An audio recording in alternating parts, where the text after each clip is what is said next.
1983, au-dessus du désert de Negev, en Israël, un pilote israélien nommé Zivi Nedivi participe à un entraînement de combat aérien. Il pilote un McDonnell Douglas F-15 Eagle et face à lui, un autre avion israélien, un Douglas A-4 Skyhawk. Les deux pilotes simulent un dogfight. Les avions tournent l'un autour de l'autre à très haute vitesse. Ils plongent, remontent, se frôlent, puis soudain, les deux avions entrent en collision. Le choc est extrêmement violent. Le Skyhawk est gravement touché et est incontrôlable. Le pilote s'éjecte et survit. Mais dans le F-15 de Nedivi, la situation est beaucoup plus étrange. Les commandes deviennent difficiles, l'avion se met à vibrer. Alors le pilote fait ce que tout pilote aurait fait à sa place, il pousse les manettes de gaz à fond pour garder sa portance.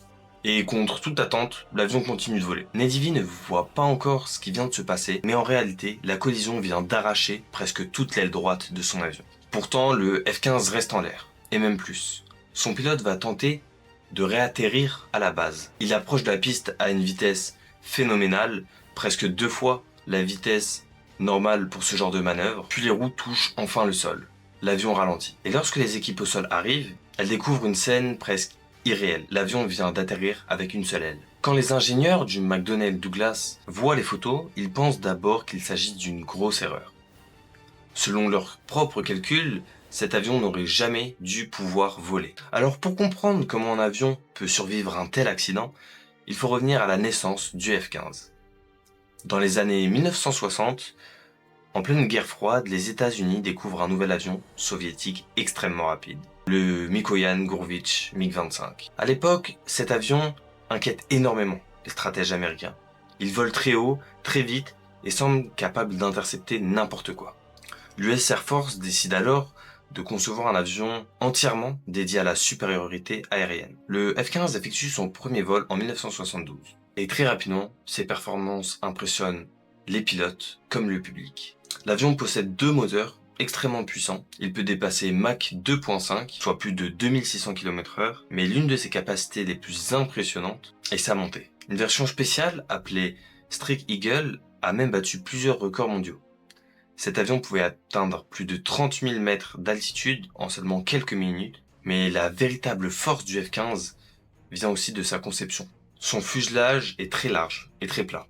Cette forme produit elle-même de la portance. Il faut savoir qu'environ 25% de la force qui maintient l'avion à l'air provient directement du fuselage. Autrement dit, le corps de l'avion effectue le même rôle qu'une aile supplémentaire. C'est exactement ce qui a permis au F-15 israélien de rester en l'air malgré la perte d'une aile. Depuis son entrée en service, le F-15 s'est imposé comme l'un des chasseurs les plus dominants de l'histoire. Il a accumulé plus de 100 victoires aériennes confirmées, principalement avec l'armée américaine et israélienne. Mais ce qui rend ce chiffre encore plus impressionnant, c'est qu'aucun F-15 n'a jamais été abattu par un avion ennemi en combat aérien direct. C'est un bilan presque unique et surtout irréel dans l'histoire de l'aviation.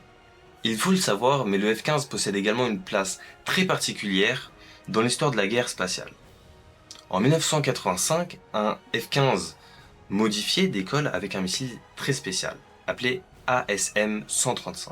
Sa mission est plus qu'inhabituelle, détruire un satellite. Le pilote effectue une montée très raide à haute altitude, puis il tire le missile. La cible est alors un satellite en orbite basse. Quelques instants plus tard, le missile atteint sa cible et le satellite est détruit. Le F-15 devient alors le premier avion de chasse de l'histoire à abattre un objet dans l'espace. Et ça, c'est assez impressionnant.